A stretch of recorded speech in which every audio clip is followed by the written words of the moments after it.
नमो अरिहन्ताणम् नमो सिद्धाणं नमो आयर्याणं नमो वज्रायाणं नमो भूये सवसाहूणम्।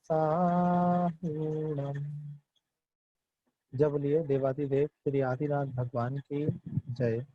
वात्सांगमयी जिनवाणी माता की जय। संत शिरोमणि आचार्य गुरुगण श्री 108 विद्यासागर जी महामुनिराज की जय।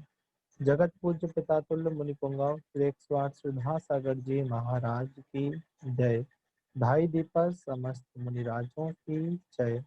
अहिंसा परमो धर्म की जय। ग्रंथाधिराज श्री भक्तामृत जी महान ग्रंथ की जय। ग्रंथकर्ता आचार्य मानतुंग स्वामी की जय। जय बोलिए 16 कारण महापर्व की जय।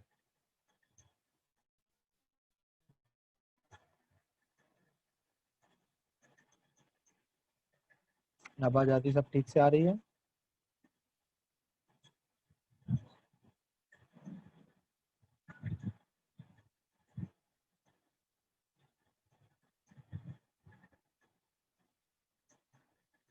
हाँ,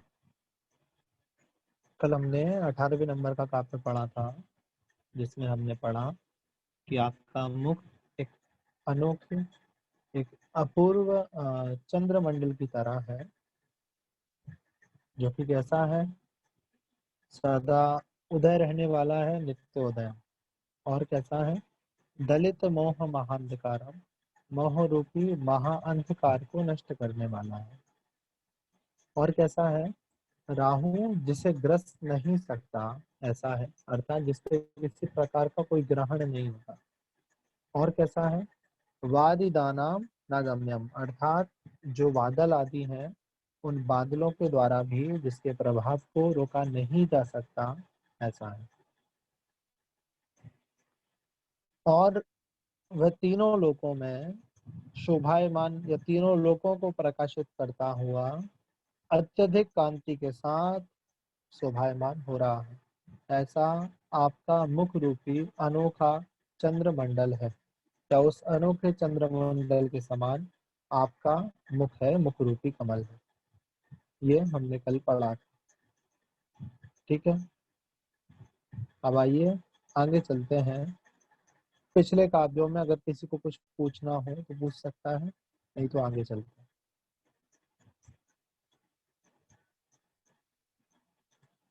और जहाँ तक है, इस शनिवार को भी कक्षा लगेगी। ऐसा सोचना है कि 26 काव्य तक पढ़ाने हैं पर्युषण से पहले, तो अगर 2-2 रोज होंगे तो 26 तक हो जाएंगे शनिवार तक। ठीक है, तो उसके बाद क्योंकि फिर या तो अगर पर्युषण तय हो रहा है, जहाँ तक है पर्युषण तय होने की संभावना हो रही है। आज 2 जगह से फोन आए थे पर्युषण के लिए, अभी संस्थान में भेज दिए थे नाम। देखो वहां से फिर क्या आदेश आता है। 15 अगस्त तक सब हो जाएगा क्लियर। कैसे क्या? तो 10 लक्ष्य पर की तैयारियां करनी पड़ेंगी। आइए 19वें नंबर के काव्य की ओर चलते हैं। कुछ प्रश्न था किसी का? भैया, हाँ, 7 को पूजा है हमारी। 7 को मतलब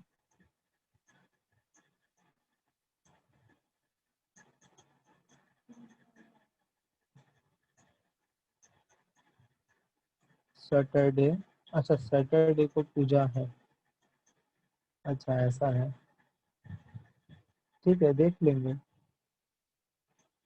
सैटरडे संडे फिर ऐसा कुछ करना पड़ेगा। ग्रुप में सब लोगों से पूछ लेंगे कैसा क्या बोल रहे हैं। ठीक है, अभी तो आज पढ़ो। आज तो क्या है, वेडनेसडे है आज तो। अभी तो 3 दिन है, 3 दिन का हो जाए पहले।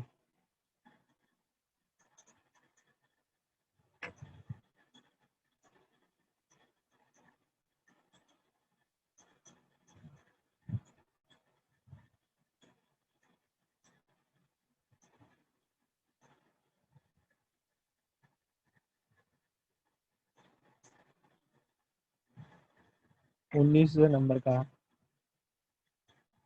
काव्य। आइए देखते हैं।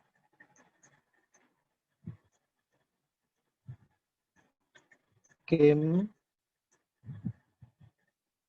सर्वदेशु, किम सर्वदेशु शशि नान्ही, नानी, ठीक है। किम सर्वदेशु शशि नानी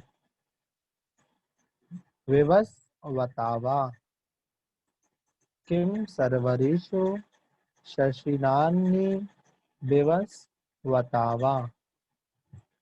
युष्मन्मुखेन्दु दलितेषु तमः सुनाथ, युष्मन्मुखेन्दु दलितेषु तमः सुनाथ।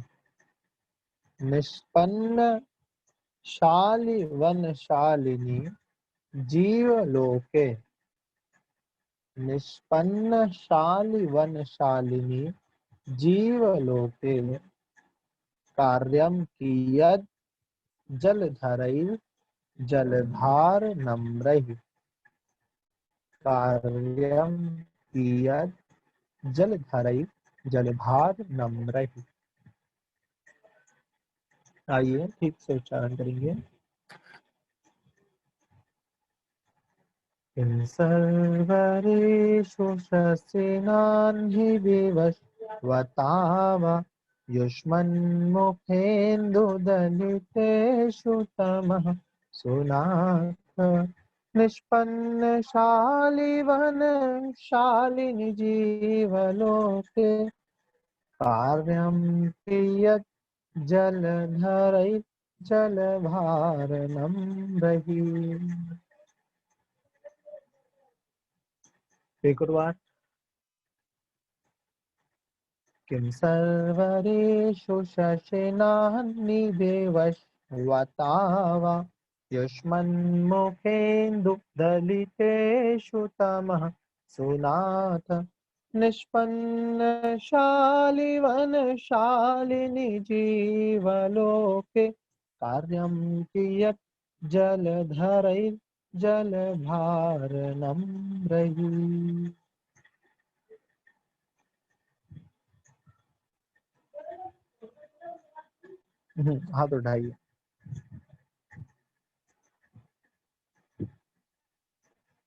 आयुष। जयवीन भैया जी। किं सर्वरीषु शशिनाहिन विवस्वतावा, युष्मन्मुखेन्दुदलितेषु तमस्सुनाथ। निष्पन्नशालिवनशालिनि जीवलोके कार्यं कियत् जलधरैर्जलभारनम्रैः। बहुत बढ़िया। मनीषा जैन। किं सर्वरीषु शशिनानि विवस्वतावा, युष्मन्मुखेन्दुदलितेषु तमस्सुनाथ। निष्पन्नशालिवनशालिनि जीवलोके कायं कियत् जलधरे जलभारनम्रे। बहुत बढ़िया। नम्रैः। अलका जैन। किं भैया जी जैजनेन। किं सर्वृषु शशिनाहिन विवस्वतावा, यशुमन्मुखेन्दुदलितेषु तमस्सुनाथ। निष्पन्नशालिवनशालिनि जीवलोके कार्यं कियत् जलधरैर्जलभारनम्रैः। नहीं, उच्चारण बहुत गलत है। ठीक करिए सुन करके। उज्ज्वला जैन। जय जयन भैया जी। किं शर्वरीषु शशिनान्हि विवस्वतावा, युष्मन्मुखेन्दुदलितेषु तमस्सुनाथ निष्पन्नशालिवनशालिनि जीवलोके कार्यं कियत् जलधरैर्जलभारनम्रै। बहुत बढ़िया।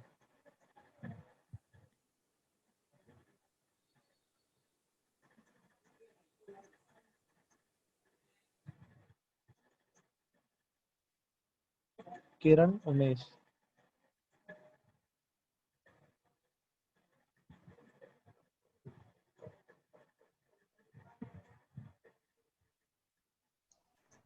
जय जिनेन्द्र भैया जी। जय जिनेन्द्र। किं सर्वरीषु शशिनानि विवश्वता वा युष्मन्मुखेन्दुदलितेषु तमस्सुनाथ निष्पन्नशालिवनशालिनि जीवलोके कार्यं कियज्जलधरैर्जलभारनम्रै। बहुत बढ़िया। प्रगति जैन।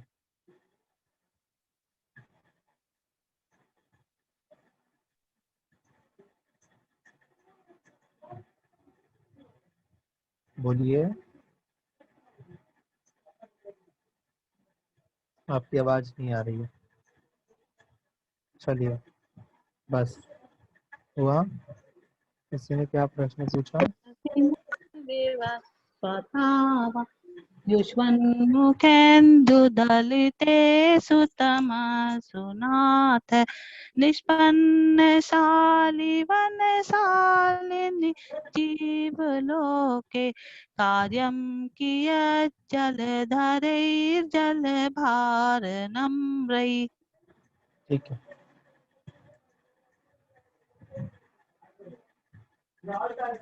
हाँ, तो ये है 19वें नंबर के काव्य में बताया है किम मतलब क्या। सर्वरेशु, सर्वरेशु बोलते हैं रात्रि को।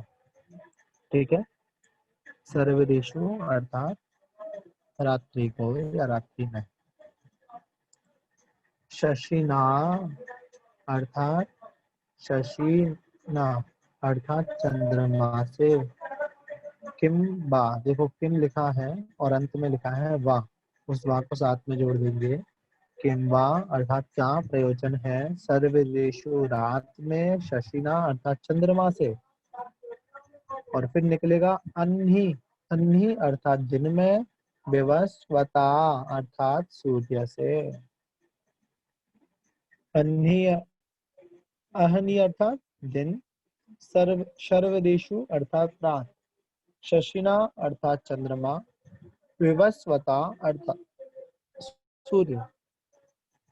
तो यहाँ पे बोल रहे हैं सर्वदेशु अर्थात रात में, शशिना किम्बा चंद्रमा से क्या प्रयोजन, और अहनी विवस्वता, और अहनी अर्थात दिन में, विवस्वता सूर्य से किम्बा क्या प्रयोजन। क्यों नहीं है? युष्मन क्योंकि आपका, मुखेंदु मुख रूपी चंद्रमा ही, दलितेशु दलन कर रहा है, नष्ट कर रहा है, नष्ट करने में समर्थ है, तमहसु अर्थात समस्त अंधकार को, नाथ अर्थात हे नाथ, हे नाथ जब आपका मुख रूपी चंद्रमा ही समस्त अंधकार को नष्ट कर रहा है, तब फिर दिन में सूर्य से और रात्रि में चंद्रमा से क्या प्रयोजन, अर्थात कोई प्रयोजन नहीं, कोई काम नहीं। नीचे उदाहरण दे रहे हैं, जैसे निष्पन्न अर्थात पक गए हैं, शालीवन अर्थात धान्य के खेत, जब धान्य समझते हैं, चावल आदि जो आता है कच्चा उसे धान बोलते हैं। यहाँ अनाज भी ले सकते हैं धान्य से, मतलब तो कोई दिक्कत वाली बात नहीं।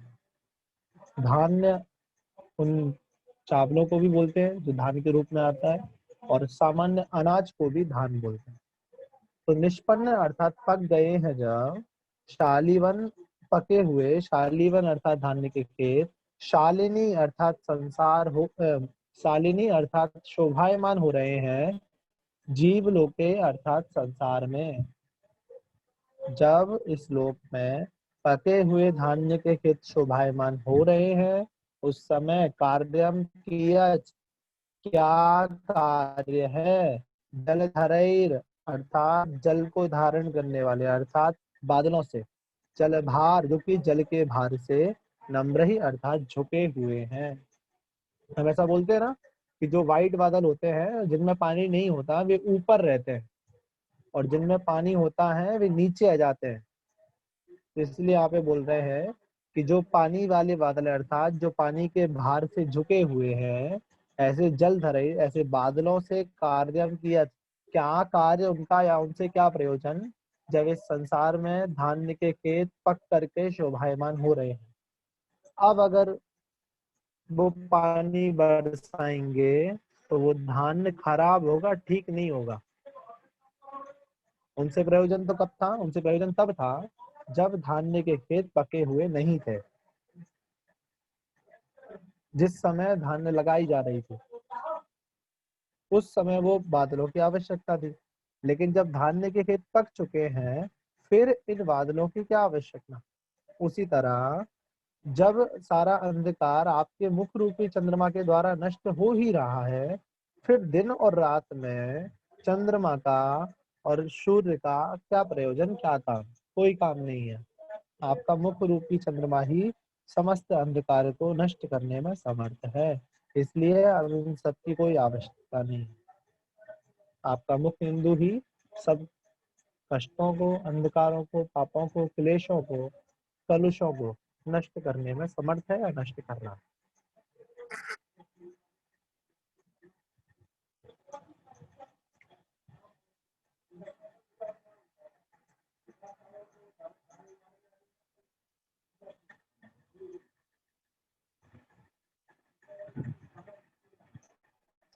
कुछ पूछना है रुशल आपको? भैया जी जैसे आपने कल बताया था कि संधि विच्छेद करने से दो अलग अलग वर्ड बनते हैं। हाँ आपने कल बताया था तो इसमें एक वर्ड है वो मुखेंदु। हाँ का संधि हाँ विच्छेद होगा क्योंकि इसमें दो हाँ वर्ड ऐसे होगा लग रहे कि दो वर्ड हैं। होगा। फिर संधि विच्छेद करने पर क्या निकलेगा? निकलेगा मुख इंदु। मुख एक तरफ, इंदु एक तरफ। इंदु का और अर्थ क्या इसको होता बोलते है? हैं इंदु मतलब चंद्रमा, मुख मतलब मुख, मुंह। चंद्रमा के समान जिसका मुख है।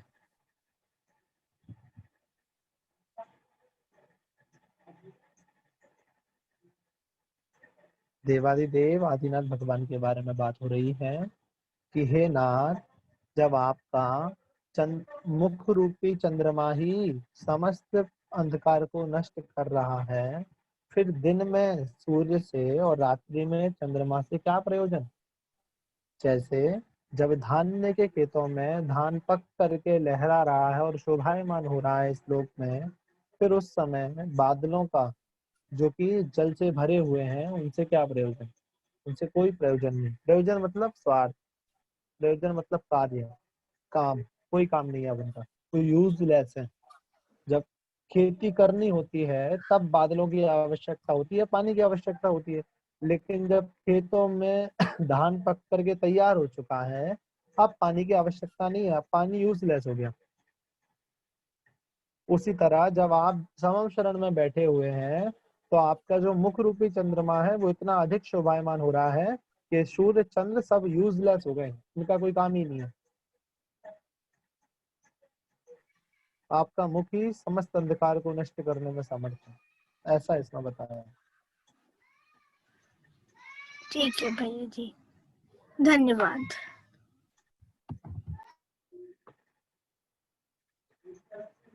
एक बार फिर से पूरा देखना के मतलब क्या। सर्वऋषु अर्थात रात्रि में, शशिना अर्थात चंद्रमा से और अहनी अर्थात दिन में, विवस्वता अर्थात सूर्य से प्रयोजन। क्या प्रयोजन? युष्मन जब आपका मुखिंदु मुख रूपी चंद्रमा ही दलितेशु दलन करने में, नष्ट करने में समर्थ है तमासु अंधकार को, नाथ हे नाथ। जैसे निष्पन्न अर्थात पके हुए, शालीवन अर्थात धान्य के खेत, शालिनी अर्थात शोभायमान हो रहे हैं, जीवलोके अर्थात इस संसार में, फिर कार्यम किया, फिर क्या कार्य है, जलधरैर अर्थात बादलों का, जो कि जल के भार से, नम्र अर्थात झुके हुए हैं, कोई प्रयोजन नहीं।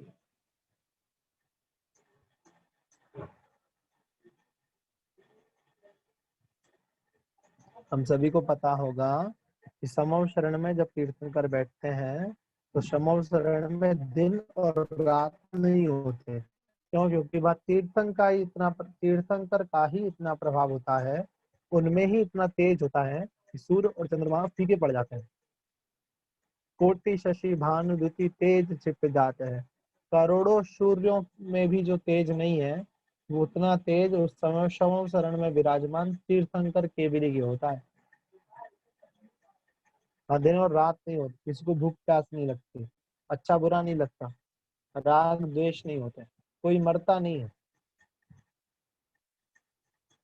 राहुल जी। हेलो जी। जय जिनेंद्र भैया जी। भैया जी मुझे मतलब मैं कहता वो एक वर्ड समझ में नहीं आ रहा है फर्स्ट इसमें। हाँ। विवस, वो जो दिया फर्स्ट लाइन में विवस्तावा। विवस्वता एक ही वर्ड है। विवस्वता का विवस, मतलब होता है सूर्य। अच्छा विवस, विवस्वता। विवस्वता। हाँ, ओके। पढ़िए एक बार आप पूरा। किम शर्वरीषु शशिनानि विवस्त्वा युष्म विवस्वतावा। विवस, प्रोनाउंसिएशन ही नहीं जम रहा उसका वो। हाँ आएगा ना, बोलो विवश। देखो विवश मतलब होता है अधीन करना, और अपन बराबर। बोलते हैं ना बताओ बताओ, तो ये यूपी हाँ तरफ हाँ बोलते हैं बतावा, बिहारी लोग बोलते हैं हाँ बतावा। हाँ। तो ऐसे करो, विवश बतावा। विवश वतावा हाँ। युष्मन्नु खेन्दु दरितेषु तमसु नाथ निष्पन्नशाली वनशालिनी जीवलोके कार्यम कियज जलधर जल भार नम्रे। बहुत बढ़िया, आ गया। ठीक है। उज्ज्वला जय।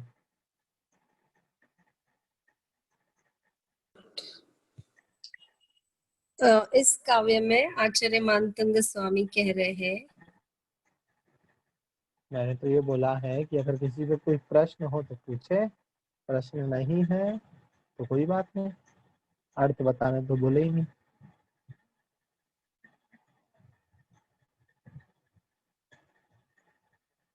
हर्षिता जैन। जैस्मिन भैया जी, मुझे इसमें दो क्वेश्चन पूछने हैं भैया। एक तो जो थर्ड लाइन है इसमें शाली और शालिनी, इन दोनों हाँ, में क्या डिफरेंस है? शाली और बोलते हैं धान्य को, और वन मतलब खेत।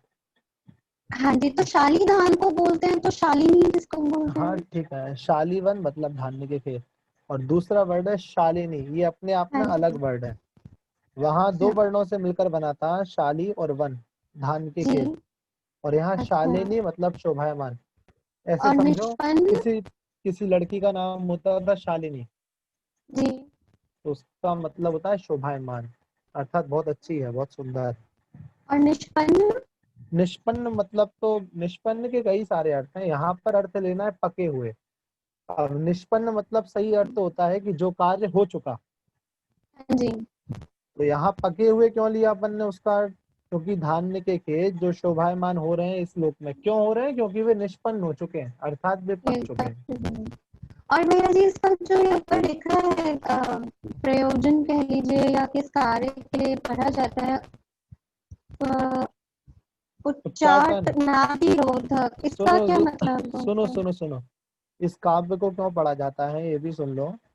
हाँ जी। संसारी लौकिक दृष्टि में ये काव्य पढ़ने से लाभ ये होगा, पहली चीज तो इसमें है कि अगर आप कोई नौकरी चाहते हैं, या आप किसी नौकरी पर हैं और आप अपनी पोस्ट को बढ़ाना चाहते हैं, ऊंचा करवाना चाहते हैं, जिसे हम सामान्य हिंदी भाषा में पदोन्नति बोलते हैं। तो ये काव्य जी जी जी। उसके लिए है कि आपको या तो नौकरी मिले या आप अपनी पोस्ट को बढ़ाएं, आप अपना जो पद है उसको और ऊंचा कर सकें। इस तो मुझे एक काव्य में बात बताइए, जब हम ये जो पढ़ते हैं भट्टामृत का पाठ, मतलब हाँ, एक एक शास्त्र को हम एक एक काव्य को अलग अलग लिख के पढ़े कि इससे हमें ये लाभ होगा, इससे अच्छा ये नहीं कि हम पूरा भक्ताम्बर देखो का पाठ ही मन में पूरे, वो ही भावना रख के पढ़े एक बारी में। मैंने कब मना करा, मैं तो इसी के सपोर्ट में हूँ कि पूरा वो काव्य आपसे पूरे मन से, शुद्ध अवस्था में, शुद्ध मन से, शुद्ध स्थान में बैठ करके पढ़ो। इस वो अब देखिए संसार ना, में, इस सब कुछ संसार ही में, चाहिए ना सबको। हाँ तो इस संसार में और इस संसार के बाहर ऐसी कोई वस्तु नहीं है जो इस भक्तामर पाठ के द्वारा प्राप्त नहीं कर दी जा सकती। तो किसी एक काव्य को विशेष न मान करके सारे काव्यों की आराधना करो। जैसे 24 तीर्थंकर हैं, किसी अगर एक अगर हम तीर्थंकर को विशेष न मान करके सारे तीर्थंकरों की आराधना करनी चाहिए। आजकल लोग क्या करते हैं, जैसे अब रविवार को जाते हैं तो इनको पूछते हैं, पारसनाथ को पूजने लगते हैं, या शनिवार को जाते हैं तो मुनि सुब्रतनाथ भगवान को पूछते हैं। तो भाई ऐसे 7 दिन के साथ ही भगवान है क्या? आपके तो 24 तीर्थंकर हैं। तो हमें चाहिए कि किसी एक दिन किसी एक तीर्थंकर को ना दे, हमारे लिए तो 24 तीर्थंकर बराबर हैं। दूसरी बात, 24 तीर्थंकर में अनंत गुण है, हम सभी पढ़ते हैं। तो जो गुण आदिनाथ में है ना, वही शांतिनाथ में है, वही पारसनाथ में है, वही अजितनाथ में है, वही संभवनाथ में। तो हमारा प्रयास यही होना चाहिए कि हम सभी को समान दृष्टि से देखें, तभी हम समान बन पाएंगे। अगर यहाँ भेदभाव करेंगे तो फिर समझ लो गति क्या होगी। अगर यहाँ सोचो ना, त्रिलोकीनाथ, अगर तीर्थंकर में हम भेदभाव करेंगे तो हमारी गति भी ऐसी, ये बहुत लोग कर रहे हैं, इसलिए प्रण मैंने लिया कि वर्तमान में काफी सारे लोग ऐसा करते हैं। तो ये सोचो कि अगर हम तीर्थंकर में, त्रिलोकीनाथ में भेदभाव करेंगे तो हमारी गति भी पता नहीं कैसी होगी, कि ऐसी गति होगी, ऐसे कर्म बनेंगे, ऐसे निधत्ति निकाचित कर्म बनेंगे कि हम जहां पर भी जाएंगे हमें भेदभाव की दृष्टि से देखा जाएगा। हमें ऐसी पर्याय मिलेगी कि जिस स्थान पे हम पहुंच जाएंगे वो स्थान अशुद्ध माना जाएगा। हमें ऐसी पर्याय मिलेगी कि लोग हमारी शक्ल देखना, हमारी सूरत देखना, हमारी काय देखना पसंद नहीं करेंगे, हमें हीन दृष्टि से देखा जाएगा। क्यों? क्योंकि तुमने त्रिलोकीनाथ में भेदभाव करा था। तुमने बोला था शांतिनाथ भगवान शांति के देने वाले हैं, कोई आपत्ति नहीं है। लेकिन अगर आपने बोला शांतिनाथ भगवान ही शांति को देने वाले हैं, अभी आपके सम्यक दर्शन में चल और मल दोष में आ गया। अगर आप बोलेंगे शांति विधाता शांतिनाथ भगवान की जय, तो आप ये भी बोल सकते हैं शांति विधाता पार्श्वनाथ भगवान की जय। अगर आप बोलते हैं चिंतामणि पार्श्वनाथ भगवान की जय, तो आप बोल सकते हैं चिंतामणि पुष्पदंत भगवान की जय। ठीक है, ये हमने दिन विशेष से तीर्थंकरों को बांट दिया है। अब खुद सोचो जरा एक बार कि मान लो 7 दिन के 7 तीर्थंकर हो गए, ठीक है 24, कितने बचे? 17 बचे। तो वे 17 क्या करेंगे बेचारे? उनने गलती करी, तीर्थंकर बने, अपन को उपदेश दिया।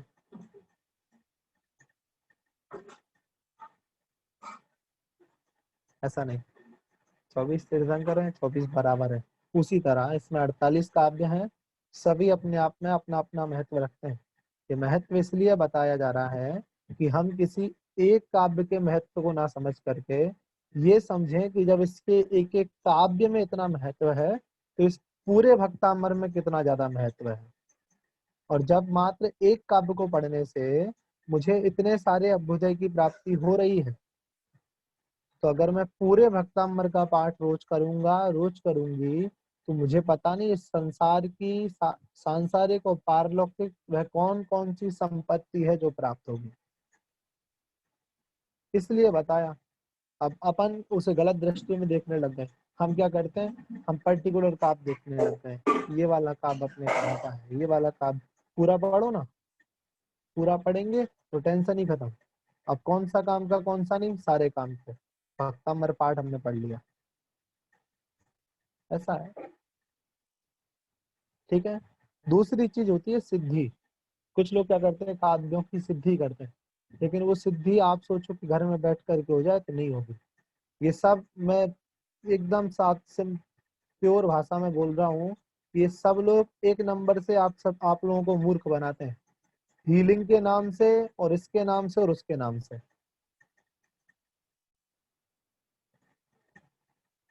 या दो कारण आजकल मैं देख रहा हूँ, या तो हीलिंग के नाम पे अच्छे खासे पैसे लिए जाते हैं, अच्छा खासा नाम कमाया जा रहा है। आचार्य मानतुंग स्वामी हीलिंग नहीं बता सकते थे आपको, मतलब आचार्य मानतुंग स्वामी लिख रहे हैं अल्पश्रुतम, और आप इतने ज्ञानी हो गए कि उन्हीं की हीलिंग बता रहे हो कि हम ऐसे सुधारेंगे आपको, देखो इसका विषय। आचार्य मानतुंग स्वामी ने तो ऐसा वर्णन कहीं नहीं करा कि इससे ऐसा भी होता है।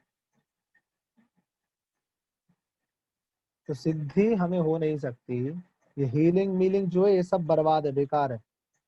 हाँ, अच्छा ऐसा अपेक्षा है कि कम से कम इस बहाने आप काव्य पढ़ने लग जाते हो। अब चूंकि आप काव्य पढ़ रहे हो तो वो अपने आप ही हीलिंग हो गई आपकी, फिर वो अपने आप ही पुण्य देने लगता है वो काव्य, तो आपके कष्ट दूर हो जाते हैं। आप सोचते हो इस व्यक्ति विशेष ने ठीक कर दिया। चंद्रगुप्त मौर्य के कुछ स्वप्न थे, जिनमें एक स्वप्न था कि देव पंचम काल में नीचे जमीन पर नहीं आएंगे, ठीक है। अभी मैंने देखा एक की वीडियो में, वो भी क्लास ले रहे हैं भक्तामर हीलिंग करके, वो बोलते हैं देव आके रक्षा करेंगे। तो जिनवाणी झूठी माने कि आपको सच्चा माने, क्या करा जाए। जो सम्यक दृष्टि देव है, जो विमानवासी देव है, वो आएंगे ही नहीं पंचम काल में नीचे, नियम है, आते ही नहीं है, क्योंकि इस समय पाप इतना ज्यादा है कि वो यहाँ नहीं आता। तो ये सब हीलिंग वीलिंग के खूब हो रहे हैं आजकल, ठीक है। ये सब मैं सामान्य भाषा में बोले तो धंधा बना करके रखें, चाहे वो हीलिंग का नाम हो, चाहे वो अभी तक तो भक्तामर की चलती थी, अभी एक और पढ़ने में कल्याण मंदिर हीलिंग। नई नई निकालते जा रहे हैं, अच्छी बात है भैया, निकालते रहो, है ना। आप लोग अपनी श्रद्धा मजबूत रखो, रोज पढ़ो ना, पूरा पढ़ो, क्या आपत्ति है। एक एक ना पढ़ के पूरा पढ़ो, सबसे बढ़िया। किसी एक विशेष पे मत जाओ। खुद सोचो ना, अगर एक माँ के 48-40 बेटे हैं, 40 छोड़ो, 4 बेटे, एक माँ के 4 बच्चे हैं, एक बेटे को खूब अच्छे से खिलाए पिलाए, बाकी के 3 की तरफ देखे भी ना, तो उन बेटों को कैसा लगेगा, पहले ये बताओ।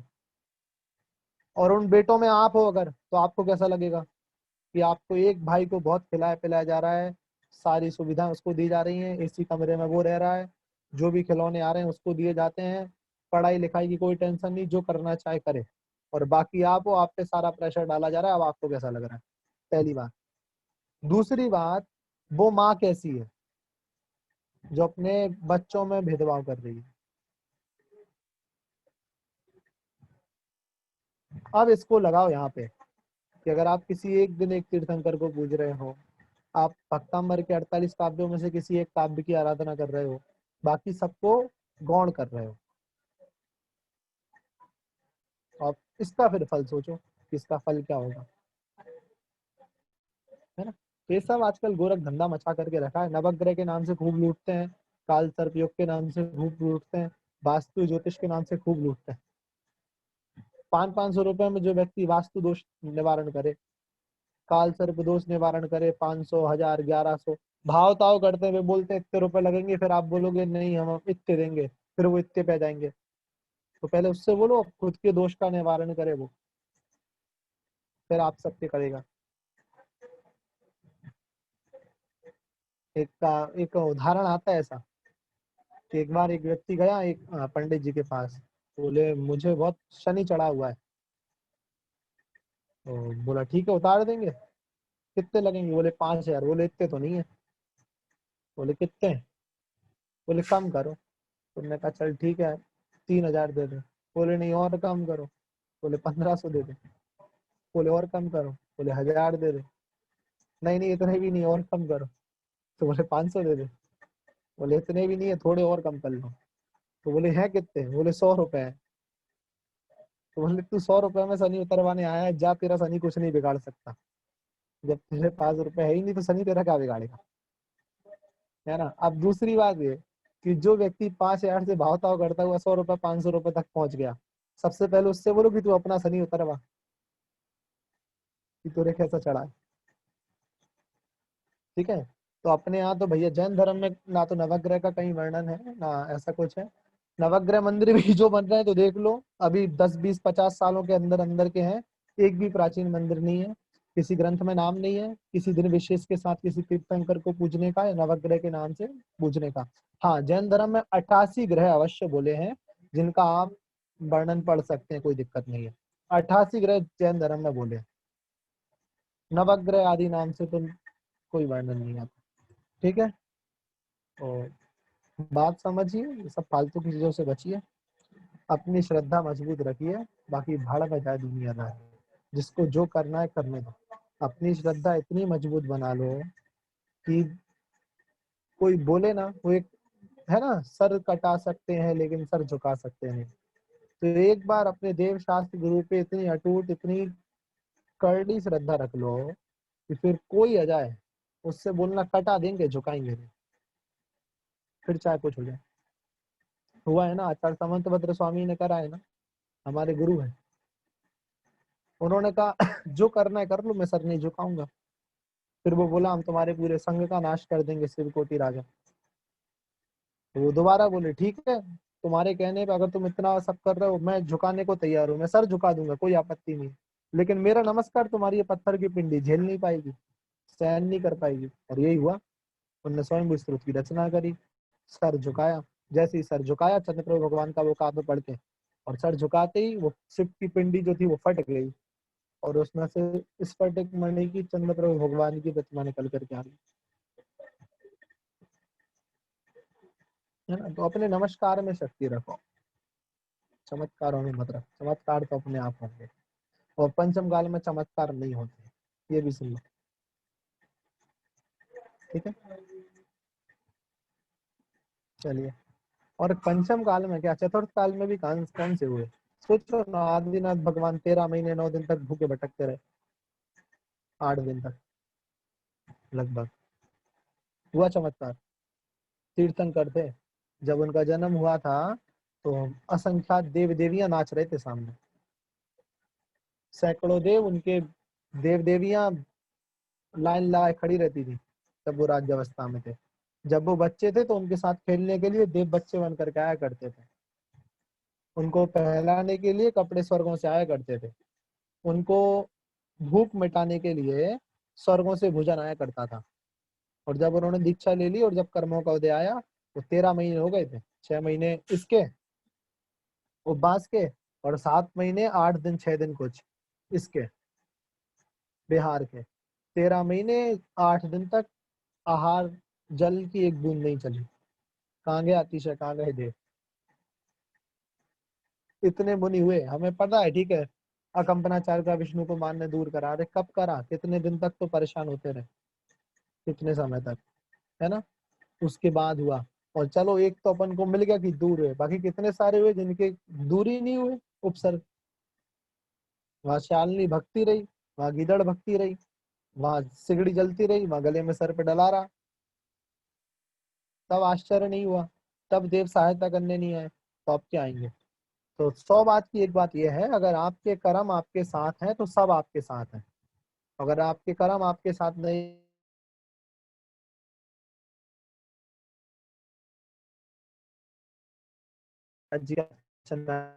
बहुत अच्छा उदाहरण लगा।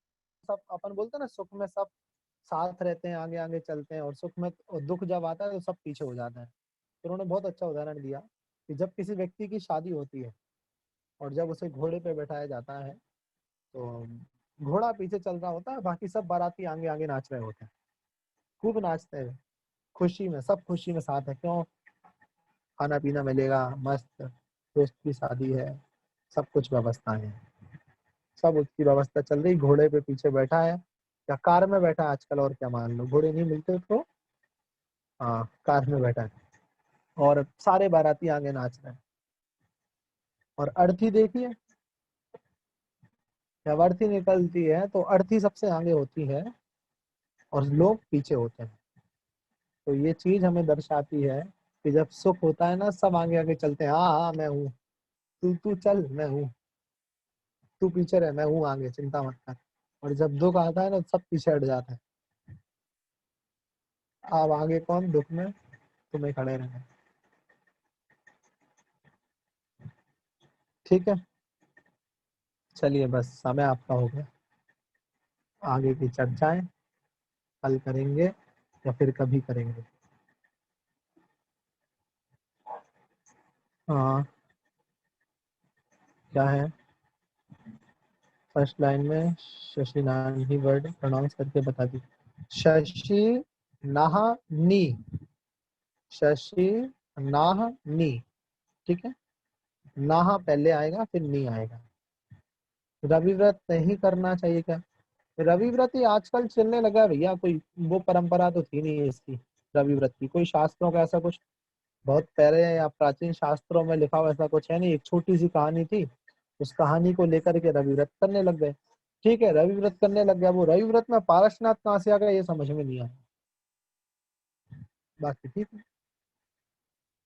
उन्हें कोई फर्क नहीं पड़ता कोई पूजे या ना पूजे, उन्हें कोई फर्क नहीं पड़ता, एकदम सही बात है, लेकिन फर्क हमें पड़ता है क्योंकि हमें कर्म बन रहे हैं ना। वो माँ को देखो ना, तो 3 बेटों को नहीं खिला रही, 1 को खिला रही है, तो उस श्रावक के बारे में सोचो जो 7 को पूज रहा है बाकी के 17 को नहीं पूज रहा है, उसकी गति क्या होगी।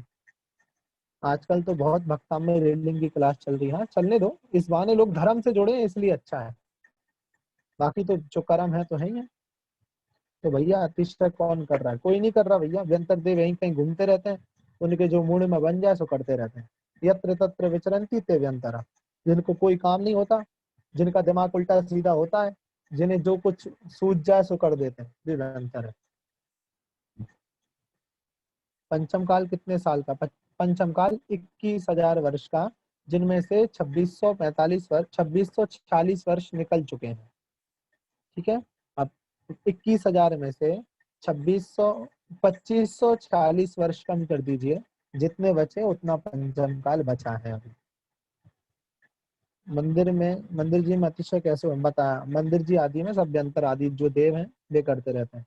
भवन जो वैमानिक देव आदि हैं जिन्हें हम उत्कृष्ट देवों में मानते हैं, वे पंचम काल में धरती पर नहीं आते। ठीक है, भवनत्रिक देव घूमते रहते हैं, भवनत्रिक मतलब भवनवासी, व्यंतर ज्योतिषी, ये तो यही है, मध्यलोक में ही है, इन्हें कहाँ जाना है। यहाँ बात चल रही है स्वर्ग के देवों की, ये तीनों स्वर्ग में नहीं रहते, ये तीनों मध्यलोक में रहते हैं, भवनवासी, व्यंतर, ज्योतिषी। स्वर्ग के देव नीचे नहीं आते, अर्थात जो विमानवासी देव हैं वो नीचे नहीं आते। भक्तांबर का पाठ किस टाइम करना अच्छा है? सबसे सुबह करो उठ के, सबसे बढ़िया। और सबसे अच्छा अगर है तो सामूहिक अगर अपने घर वालों के साथ कर सकते हो तो सबसे सुंदर, नहा धो के शुद्धि में बैठ करके पढ़ो। सुबह व्यवस्था नहीं बन पा रही तो शाम को पढ़ लो, लेकिन पढ़ लो। ठीक है, जिनवाणी स्तुति। बोधि समाधि परिणाम शुद्धि, स्वात्मोपलब्धि शिव शौक्य सिद्धि, चिंता मणिम चिंतित वस्तु दाने, स्वावन्दमानस ममस्तु देवी। पायोत्सर्ग 9 बार नमोकार।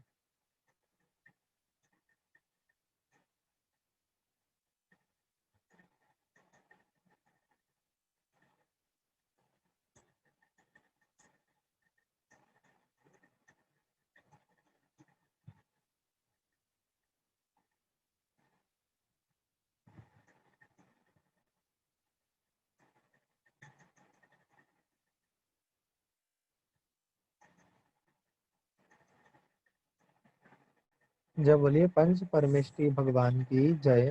द्वादशांगमयी जिनवाणी माता की जय। संत शिरोमणि आचार्य श्री विद्यासागर जी महाराज की जय। सभी को जय जिनेन्द्र।